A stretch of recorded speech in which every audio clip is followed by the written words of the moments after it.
안녕하세요. 크테리아 김영민 실장입니다. 오늘은 구축이라는 조건 하에서 내가 살면서 크게 문제가 될 부분, 많이 피곤해질 부분들을 먼저 살펴보려고 해요. 아무리 디자인이 이뻐도 물이 새고 추우면 삶의 질이 떨어지고 신경 못 쓴 부분에 대해서 나중에 후회를 하시겠죠.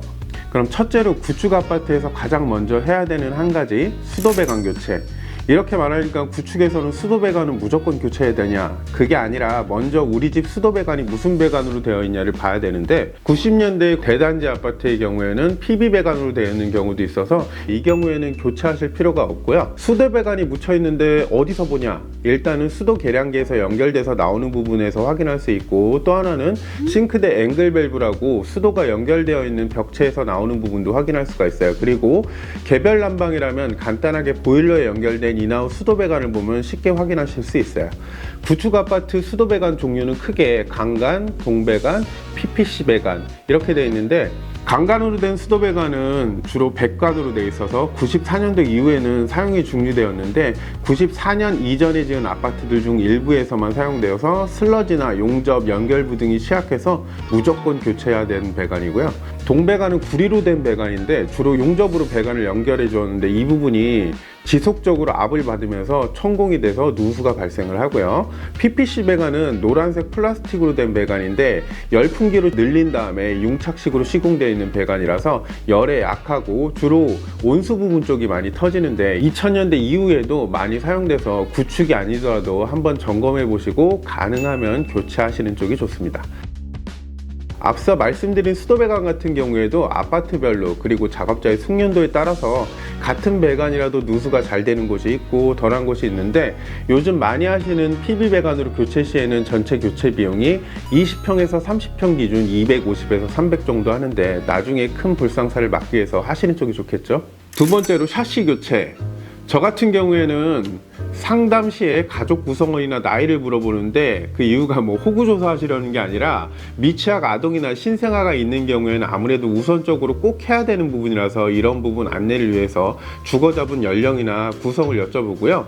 그리고 신혼부부의 경우에도 2세 계획이 바로 있냐 여부도 여쭤보고 있는데, 있다고 하면은 무조건 교체하시라고 말씀드려요. 그런데 예산이 3천에 24평 아파트다. 그럼 어떻게 하냐?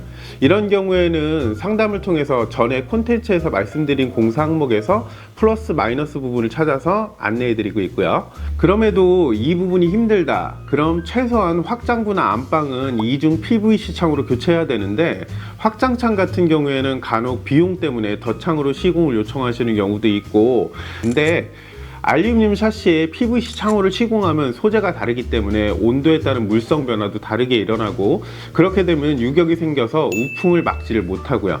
그리고 만약에 추워서 나중에 바깥쪽 알루미늄 샤시만 교체하고 싶어도 불가능해요. 그리고 PVC 창호 같은 경우에도 덧창으로 하게 되면 각기 창의 프레임이 다르기 때문에 열 효율이 떨어질 수밖에 없고요. 그래서 확장창의 경우에는 무조건 한 프레임으로 된 이중창으로 교체해야 돼요.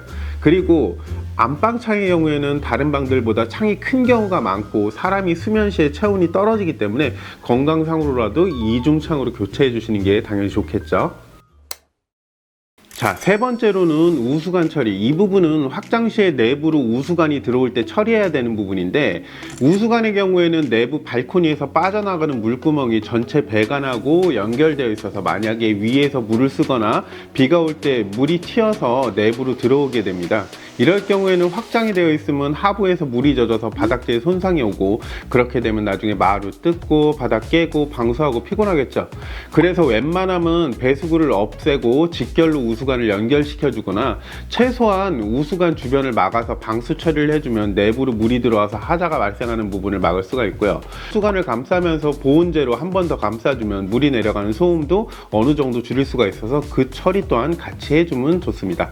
자, 네 번째, 세탁실 단열. 구축의 경우에는 기존 벽체 단열이 제대로 안 돼 있어서 세탁실 수도가 오는 경우가 많은데, 그렇게 되면 겨울마다 빨래 싸들고 빨래방으로 가는 수고로움을 감수해야겠죠. 그래서 최대한 공간이 나오면 아이소핑크로, 공간이 안 나오면 이보드라도 벽체 마감을 해서 단열을 해주는 게 좋은데, 그런데 조금 조심스러운 부분은 우리 집을 단열해도 공용 세탁기 하수배관이 얼어버리면 방법이 없기는 한데, 확률 싸움이라고 보험으로 생각하시면 될 것 같아요. 아무래도 수도 같은 경우에는 물이 항상 관에 차 있기 때문에 동파되는 위험이 조금 더 높고, 그래도 세탁실 단열을 하게 되면 많은 확률로 세탁기가 어는 거를 어느 정도는 막을 수는 있겠죠. 그럼 나머지 발코니 단열도 무조건 해줘야 하냐? 일단 요즘 많이 하는 세라믹 탄성 소재로 벽체 도장을 하는 경우에는 일정 부분 수성 페인트보다는 도막이 일어나는 하자에서는 조금 낫지만 단열 성능은 미비하다고 보고, 현재 곰팡이가 전체적으로 까맣게 나 있다, 그럼 하시는 게 무조건 낫습니다.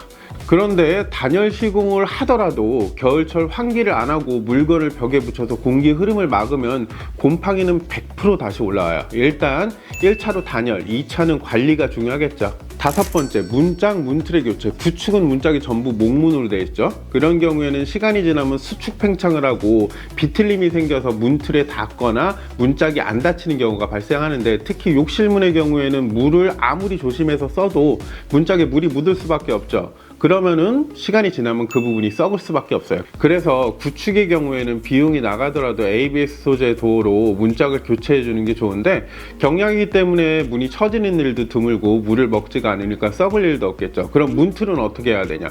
문짝만 교체해 주고 문틀은 리폼하는 경우에는 필름, 노트, 생산 연월일이 다르기 때문에 이색이 날 수밖에 없고, 비용 차이가 10만 원 정도밖에 교체하고 차이가 안 나서 차라리 그럼 교체해 주는 게 좋겠죠. 구축 인테리어를 계획하시는 분들한테 많은 도움이 되었다면 좋겠습니다. 이상 크테리어 김영민 실장이었습니다. 잊지 마시고 구독, 좋아요, 알림 설정 부탁드립니다.